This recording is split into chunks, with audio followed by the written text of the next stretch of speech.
Usted está escuchando Notimundo. Periodismo objetivo, responsable y equitativo.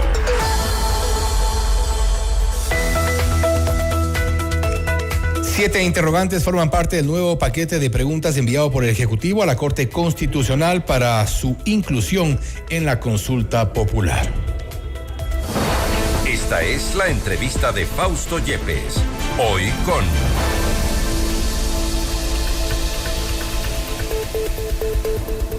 Damos la bienvenida al doctor Andrés Santos, con quien estamos conectados ya de manera virtual, abogado constitucionalista, para hablar sobre las preguntas planteadas por el Ejecutivo. Todo en medio de marchas a favor del gobierno, marchas en contra del gobierno, una situación que también puede ser parte del contexto de lo que ocurrirá en esta consulta popular. Doctor Santos, gracias por estar con nosotros.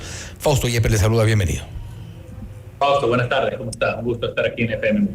¿Cuál es la primera lectura que se puede hacer a este nuevo planteamiento del Ejecutivo? Se ha dicho que son preguntas, lo hemos escuchado al doctor Herrería, ex juez constitucional, insustanciales, dice, respecto a estas preguntas, otras que muchos advierten podrían correr la misma suerte que las primeras en la Corte Constitucional, es decir, parece que no hay un norte, parece que no hay una dirección exacta en la cual pretende enfilarse el gobierno.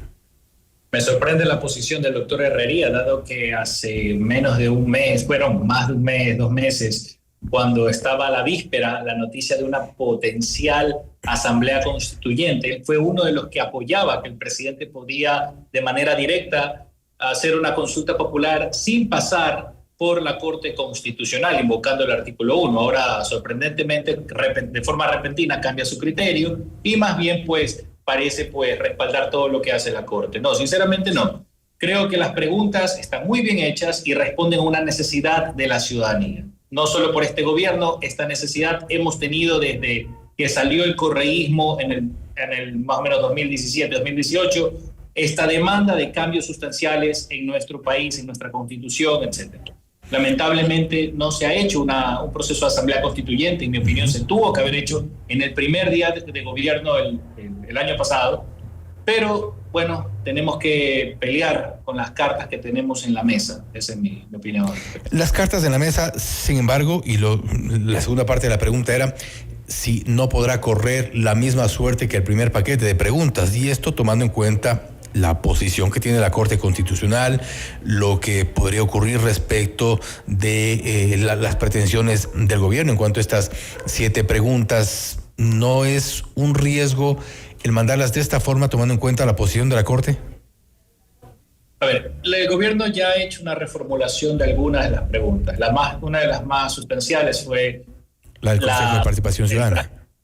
Es correcto, lo de participación ciudadana. Ya la Corte en 5 dictámenes anteriores ha determinado que puede darse en la vía de enmienda siempre y cuando no se elimine el Consejo de Participación Ciudadana, sino que simplemente se trasladen ciertas atribuciones, que la más importante naturalmente es la de designación de autoridades, contralor, fiscal general, jueces del Tribunal Contencioso Electoral, etcétera, para que sea la asamblea, 151 asambleístas los que decidan sobre la designación de estas autoridades, y no solo 7 vocales, que en la práctica son solo 4, que la cooptación de 4 vocales que pueden sus conciencias pueden ser compradas por el poder político, por cualquier tipo de poder económico, es un riesgo que este Consejo de Participación Ciudadana siempre ha sido motivo de escándalo y decepción hacia la ciudadanía. Ahora bien, en medio de todo esto, el planteamiento del gobierno en cuanto a la consulta popular, se dan estas manifestaciones, la marcha en Guayaquil, otra marcha en Quito en rechazo al gobierno. También en la parte política, por ejemplo, el Partido Social Cristiano ha planteado 3 propuestas para consulta popular en otros temas que consideran son prioritarios para el país. Hay un interés, han dicho desde el Partido Social Cristiano, más político que en beneficio de la ciudadanía respecto de lo planteado por el gobierno.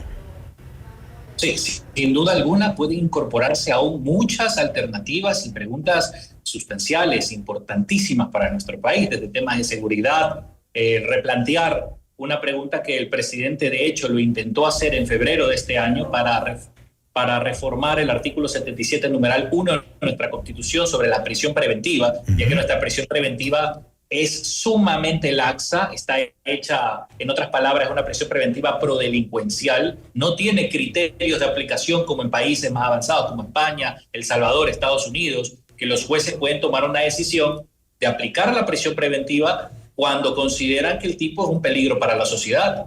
Eso no está contemplado en nuestro ordenamiento jurídico. De hecho, eso sería inconstitucional. Entonces, ese planteamiento respecto inclusive, Fausto, para reglamentar el conflicto armado en nuestra Constitución, al menos mencionarla. Nuestra Constitución ni siquiera tiene una declaratoria de un conflicto armado no internacional ni internacional, a diferencia de otros países. No tenemos ni siquiera la cláusula de declaratoria de guerra. Estamos desprovistos y a esto se debe, Fausto, todos estos vacíos normativos que se aprovecha la Corte Constitucional para tener una posición absolutamente obstruccionista a estos cambios que la ciudadanía necesita de manera inmediata.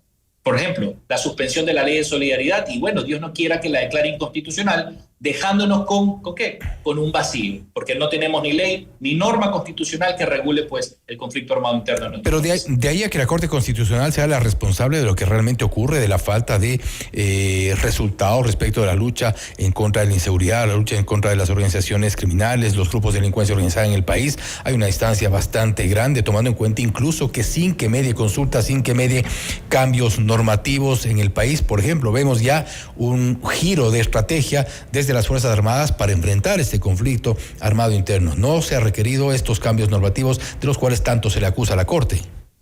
A ver, ayer detuvieron, o antes de ayer, creo que fue a los comandos de la frontera. ¿Cuántos fueron los detenidos? Creo que no llegaron a 21 por ahí, ¿no? 15. Incautaron múltiples 15 con prisión preventiva.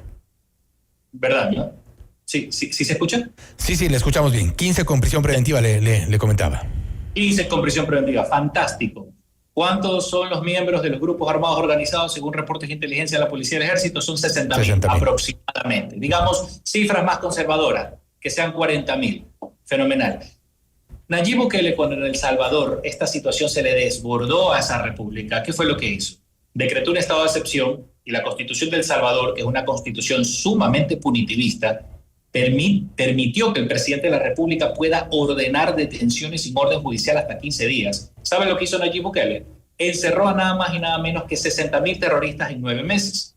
Naturalmente, ¿eso qué generó? Generó una pacificación inmediata de esa república, que en este momento es la más segura de todo Occidente. Ahora, necesitamos cambios inmediatos. Yo no estoy diciendo que la criminalidad directa es culpa de la Corte Constitucional, no, de ninguna manera, pero está entorpeciendo operaciones militares de seguridad. Pero ha habido directamente los ataques a la Corte Constitucional en este sentido, responsabilizándole directamente. Eso lo hemos escuchado en los discursos oficiales de lo que ocurre respecto de la criminalidad en el país. No obstante, mi comparación era en función de lo que está haciendo hoy por hoy las Fuerzas Armadas. Dan un giro en la estrategia, dan un giro en los temas relacionados, por ejemplo, al refuerzo de la inteligencia, al refuerzo del combate a estos grupos de delincuencia organizada, sin que se haya requerido estos cambios en la normativa. Hay un problema del sistema que creo que todos lo reconocemos, lo hemos visto, y el sistema no está en la Corte Constitucional, está en los juzgados, está en las cortes del país, en el resto de cortes, en todo el sistema penal, Consejo de la Judicatura. Hemos visto ya lo que ha ocurrido con los casos ya tan mencionados como Metástasis, Plaga, Purga y otros. Ahí está una gran parte del problema. Hoy vemos que incluso se ha insistido en este combate a los comandos de la frontera, desarticulando, por ejemplo, estas economías criminales que se mueven sin que haya estos cambios normativos. ¿Qué tan urgentes son o son políticamente urgentes? Son extremadamente urgentes. Más allá que sean políticos o no sean políticamente convenientes, son urgentes. Le voy a dar un pequeño ejemplo. A ver, si no estoy mal, en abril la Corte Constitucional decidió lo siguiente: que todos los criminales reincidentes puedan acceder a medidas sustitutivas para recuperar su libertad, cuestión que estaba taxativamente prohibido en nuestro ordenamiento jurídico penal. ¿Por qué lo hacen el año más sangriento de toda la historia del Ecuador? Por ejemplo, son decisiones, claro, un abogado puede decir, no, lo único que está haciendo es una interpretación constitucional, porque estos señores jueces son los guardianes de la Constitución, pero yo no hago un análisis simplemente técnico-jurídico, ni tengo una interpretación rígida al respecto. No, señores, yo hago un análisis de a quién terminas beneficiando materialmente. Discúlpeme, ¿a quién cree que termina beneficiando una decisión así de la Corte Constitucional? ¿A quién cree que termina beneficiando que esta ley de solidaridad quede completamente, Pero prácticamente... eso ocurría antes de abril, ocurrió el año pasado, ocurrió hace 2 años. Hemos visto que ahí, lo que mencionábamos hace un momento, es también un problema relacionado con la sana crítica de los jueces. Los jueces son los responsables de lo que ha ocurrido. Hemos visto jueces que ya después nos damos cuenta que estaban involucrados con estos grupos de delincuencia organizada, con organizaciones de narcotráfico, que tomaron este tipo de medidas, liberar a narcotraficantes, liberar los bienes que habían sido incautados, por ejemplo, y esto ocurrió mucho antes de abril. Mire, las Naciones Unidas hicieron una estadística en el marco del estado de excepción del año 2024, decretado por el presidente en el decreto 111, de más o menos 35.000 individuos capturados, solo 2.000 fueron procesados penalmente, el resto fueron liberados. Para darle un ejemplo de la métrica de lo que estamos hablando, ¿de qué sirve todo el esfuerzo que hacen nuestros policías días sin dormir para hacer un operativo, arriesgando su propia vida? Y llega el momento que la policía los pone en manos de otro poder del Estado, que es la justicia, y lo que hacen los jueces y fiscales es inmediatamente liberarlos. Ese es el verdadero problema que tenemos, porque de nada sirve, y esto es lo que tenemos que entender, no sirve de nada detener a esta gente si van a ser liberados inmediatamente. Y ese es el verdadero problema que tenemos ahora. Y eso solo se va a lograr, Fausto, es con una reforma en nuestra prisión preventiva, porque a fin de cabo, ¿quién puede detener a ellos? Los únicos que pueden dar una orden de detención, según esta interpretación constitucional rígida que yo le llamo, son 957 jueces penales que tenemos en el Ecuador. La decisión finalmente, hoy o después, estará en manos de esos mismos jueces. Correcto. A fin de cabo, son los jueces quienes deciden.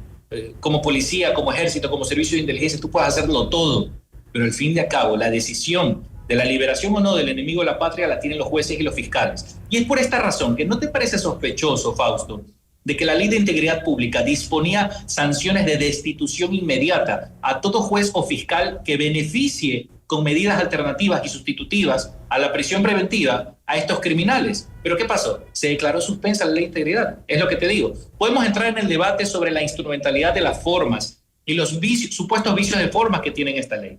Pero más allá de todas circunstancias, la Corte Constitucional es un organismo político, no es un organismo netamente jurídico, te lo puedo asegurar, no tiene otra instancia que la pueda correr. Pero ahí también se ha dicho, y es evidente que se advirtió precisamente de estos problemas de forma antes del envío de los proyectos, apenas enviaron los proyectos, cuando llegaron a la Asamblea Nacional.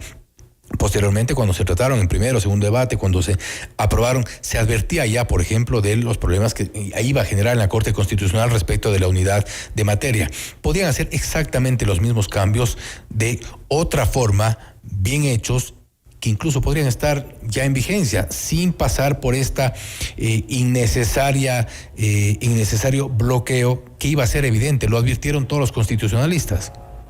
Cuando la Corte Constitucional quiere, viola la Constitución en materia de fondo, forma y procedimiento. No nos olvidemos, matrimonio igualitario. Para una consulta, para una interpretación de norma, tú necesitas el voto de 7 jueces, es decir, más que una mayoría calificada, según el artículo 161 o 61 de la Ley Orgánica de Garantías Jurisdiccionales. ¿Qué pasó esa época con la Corte Constitucional? Que estuvieron los mismos jueces que están ahora, una gran parte. Decidieron a favor del matrimonio igualitario solo con 5 jueces, se saltaron el procedimiento, violaron directamente y reinterpretaron la Constitución a su antojo, más allá de los temas de conflictos de interés que ya hemos denunciado, que tuvo ese caso. La Corte Constitucional, cuando quiere y cuando es parte de su agenda ideológica, toma decisiones de carácter político. Y en este momento que el pueblo del Ecuador necesitamos de manera urgente una nueva legislación, tanto penal y una legislación para el conflicto armado, que tenemos detenciones operativas muy necesarias, la Corte Constitucional ahí sí hace una interpretación hiperlegalista, hiperrígida, para impedir cualquier tipo de cambio fuera de ese espíritu nefasto llamado Montecristi. Esta urgencia y la principal preocupación de los ecuatorianos, que es la inseguridad, ¿se resuelve con estos parches? Con estos parches, mire, yo le soy sincero, necesitamos no solo parches, necesitamos una cirugía y entrar a quebrar y reconstituir el sistema desde cero.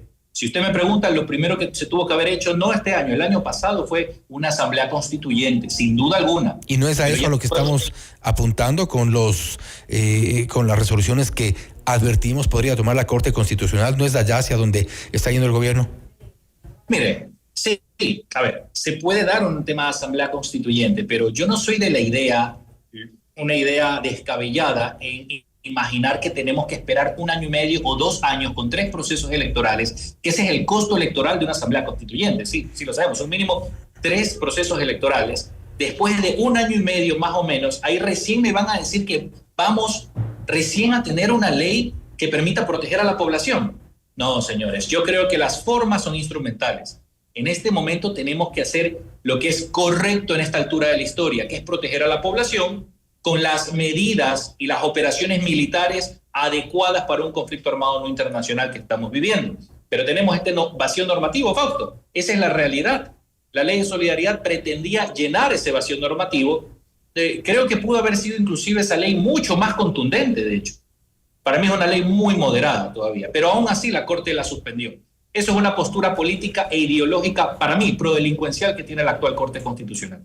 Coincido en lo que se requiere es una cirugía a fondo, sobre todo el sistema, porque a veces este tipo de parches podrían ser incluso contraproducentes. Doctor Santos, nuevamente gracias por su tiempo, gracias por haber estado con nosotros. A usted, Fausto, gracias amigos de FM Mundo. Gracias nuevamente. El doctor André Santos, abogado constitucionalista, hablando sobre las preguntas de la consulta popular, qué es lo que podría ocurrir en la Corte Constitucional, cómo han sido planteadas, qué es lo que requiere el país. Ahora que una de las principales, si no la principal preocupación de los ciudadanos tiene que ver con la inseguridad. Esto es Notimundo Estelar, siempre bien informados. Usted está escuchando Notimundo.